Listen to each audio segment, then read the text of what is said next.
यदि आप हमारे चैनल पे नए हो तो चैनल को सब्सक्राइब करना ना भूलें और बेल आइकन पे क्लिक करें ताकि हमारे सारे न्यूज स्टोरीज आप सबसे पहले देख सकें। नीलेश हाल ही में अपने नए फ्लैट में शिफ्ट हुआ था। खुद के पैसों से लिए हुए फ्लैट में आकर उसे एक अलग ही खुशी मिली थी। अपने फ्लैट के लिए नीलेश ने एक बढ़िया सी नेम प्लेट भी बनाई थी। नीलेश उस नेम प्लेट को अपने दरवाजे पर लगा रहा था कि तभी उसे अपने सामने वाले फ्लैट से दरवाजा खोलने की आवाज आई। नीलेश ने पीछे देखा और नीलेश देखता ही रह गया। उसका कारण था रवीना। रवीना दिखने में किसी अप्सरा से कम नहीं थी। उसकी झील जैसी आंखें, चेहरे पर आती काली जुल्फें, लाल होठ और पानी में थिरकती हुई मछली जैसा बदन नीलेश के लिए वक्त मानो थम सा गया था। तभी उसके हाथ से हथौड़ी छूटकर उसके पांव पर गिर जाती है और वो होश में आ जाता है। आप ठीक तो है ना? हाँ मैं ठीक हूँ। रवीना मुस्कुराई। उसकी मुस्कान को देखकर नीलेश का दर्द मानो गायब हो गया। रवीना स्टेयरकेस से नीचे उतरने लगी। नीलेश उसे अपने दोनों आंखों से निहारता है और वहीं पे नीलेश रवीना को अपना दिल दे बैठा। अब नीलेश दिन रात हर वक्त सिर्फ रवीना के बारे में सोचता था। वह हर वक्त रवीना के फ्लैट पर नजर लगाए बैठता था कि कब उसे रवीना की एक झलक मिल जाए।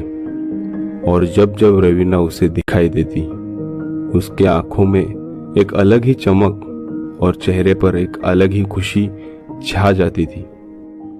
रवीना भी उसे देखकर मुस्कुरा देती। एक दिन जब नीलेश अपने फ्लैट में था तब उसे किसी के गिर जाने की आवाज सुनाई दी। नीलेश बाहर जाके देखता है तो उसे रवीना दिखाई देती है जो कि सीढ़ियों से गिरी हुई है। मेरा पैर। नीलेश दौड़ते हुए उसके पास जाता है। क्या हुआ रवीना जी? अच्छा हुआ तुम आ गए नीलेश। मैं भी अभी सीढ़ियों से गिर गई। लगता है मेरे पैर में मोच आ गई है। कोई बात नहीं रवीना जी, मैं आपकी मदद कर देता हूँ।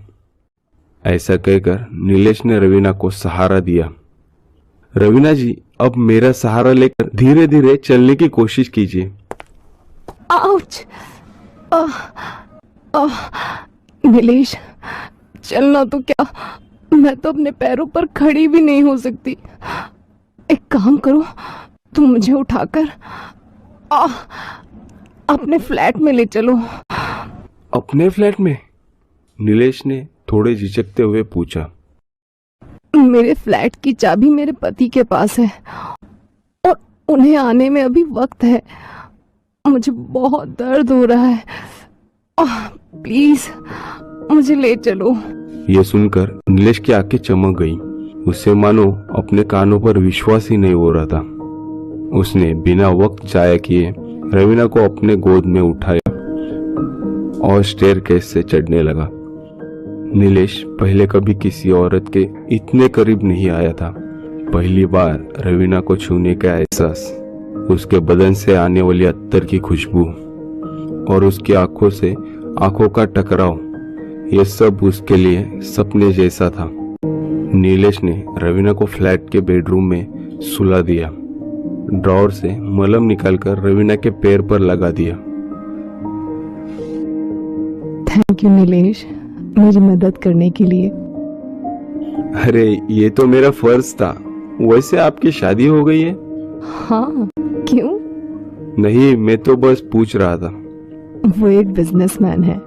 उनका बिजनेस अभी बढ़ गया है तो वो सुबह जल्दी जाते हैं और शाम को देर से लौटते हैं। तो दिन भर आप अकेली रहती हो? हाँ नीलेश, बस दिन भर बोर हो जाती हूँ। मैं भी दोपहर में फ्री होता हूँ। आप चाहे तो मेरे यहाँ आ सकते हो। आपका दिल भी बहल जाएगा। मेरा दिल बहल जाएगा या तुम्हारा? हाँ मतलब। चलो ठीक है, अब मैं चलती हूँ। मेरी मोच अब ठीक हो गई है। तभी रवीना और नीलेश के करीब आती है और उसके कान के पास जाकर कहती है थैंक्स। रवीना ऐसा कहकर चली जाती है। नीलेश अब भी उस लम्हे को जी रहा था जब रवीना उसके बहुत करीब आई थी। अभी भी नीलेश के हाथों से रवीना के इत्तर की खुशबू आ रही थी। मन ही मन नीलेश रवीना के ख्यालों में खो गया। अब दोपहर को रवीना नीलेश के फ्लैट में जाती। दोनों ढेर सारे बातें करते, दोनों साथ खाना खाते और फिर से अपने बातों का सिलसिला शुरू रखते। ऐसे ही कई दिन बीते। अब दोनों अच्छे दोस्त बन गए थे। दोनों की दोपहर अब बातों बातों में कब निकल जाती दोनों को पता नहीं चलता। एक दिन जब दोनों चेस खेल रहे थे, अरे वाह, तुम तो बड़ी अच्छी चाल चल लेती हो, पर मुझे हराना इतना आसान नहीं। तभी रवीना एक चाल चलती है। Check and mate. क्या? ये तुमने कैसे किया? मैं प्यादे को मोहरा बनाती हूँ और फिर उससे राजा को भी मात देती हूँ। यही मेरी चाल है। क्या बात है रवीना, तुम्हारा तो जवाब नहीं। हर गुजरते लम्हे के साथ नीलेश की बेचैनी और रवीना को देखने की तड़प बढ़ने लगी। आखिर एक दोपहर नीलेश के दरवाजे की बेल बजी। नीलेश की आंखें चमकी, उसके दिल की धड़कन बढ़ने लगी। उसने जल्दी से दरवाजा खोला तो सामने रवीना खड़ी थी। नीलेश ने उसका हाथ पकड़ लिया, उसे बाहों में भर लिया। इतने दिनों का इंतजार, इतने दिनों की तड़प अब जाके शांत हो गई। तभी नीलेश की नजर रवीना के पीठ पर गई। उसके पीठ पर चाबुक से मारने के निशान थे। ये सब क्या है रवीना? रवीना नीलेश को अपने भावों में भरती है और रोने लगती है। आखिर क्या बात है रवीना, और तुम्हें किसने मारा? ये सब उस मुरली ने किया है। मुरली? कौन मुरली? मेरा पति।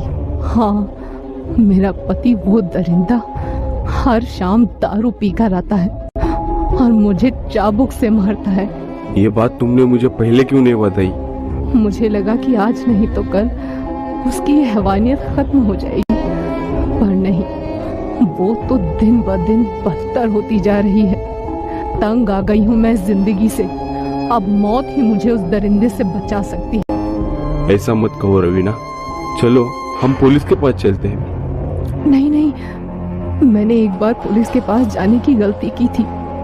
पैसे देकर उसने केस भी बंद करा दिया और उसकी सजा उसने मुझे बहुत बुरी तरह से मार कर दी थी। रवीना, तुम डरो मत, मैं तुम्हारे साथ हूँ। हम दोनों मिलकर तुम्हें इससे बाहर निकालेंगे। इससे निकलने का बस एक ही रास्ता है, मुरली की मौत। ये सुनकर नीलेश के होश उड़ गए।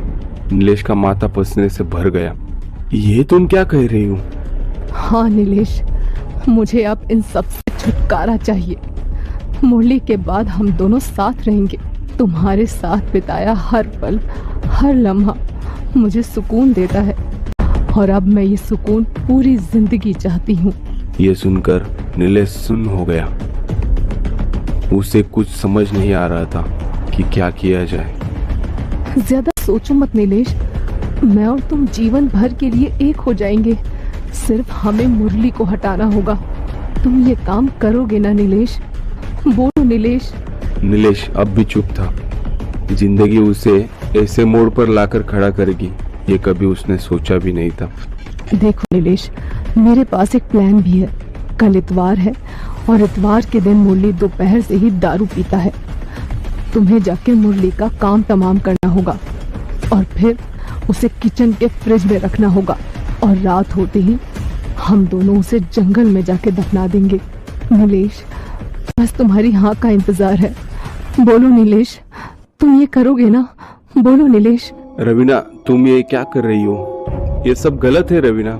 ठीक है, अगर तुम्हें ये सब गलत लग रहा है तो फिर मेरे पास एक ही रास्ता बचा है। ऐसा कहकर रवीना टेबल पर पड़ा चाकू उठा लेती है और अपनी नस काटने की कोशिश करती है। नीलेश उसे पकड़ता है। ये तुम क्या कर रही हो? ऐसा कहकर नीलेश रवीना के हाथों से चाकू छीन लेता है। क्यों रोका मुझे? ना तो तुम मुझे जीने दे रहे हो और ना ही मरने। ठीक है, अगर यही तुम्हारे जीने का कार्य है तो तुम्हारे लिए मैं ये काम करने के लिए तैयार हूँ। आखिर रवीना की खूबसूरती और उसके साथ की चाह ने नीलेश को ये काम करने पे मजबूर कर दिया। मुझे पता था नीलेश, तुम मेरा साथ कभी नहीं छोड़ोगे। अब बस मुझे कल का इंतजार है। उस रात नीलेश अपने बिस्तर पर करवटें बदल रहा था। वह रात नीलेश के लिए एक लंबी रात थी। नीलेश सोने की कोशिश करता है पर अजीब सी बेचैनी उसे सोने नहीं देती। आखिरकार सुबह हो गई। नीलेश अब भी बेचैन था।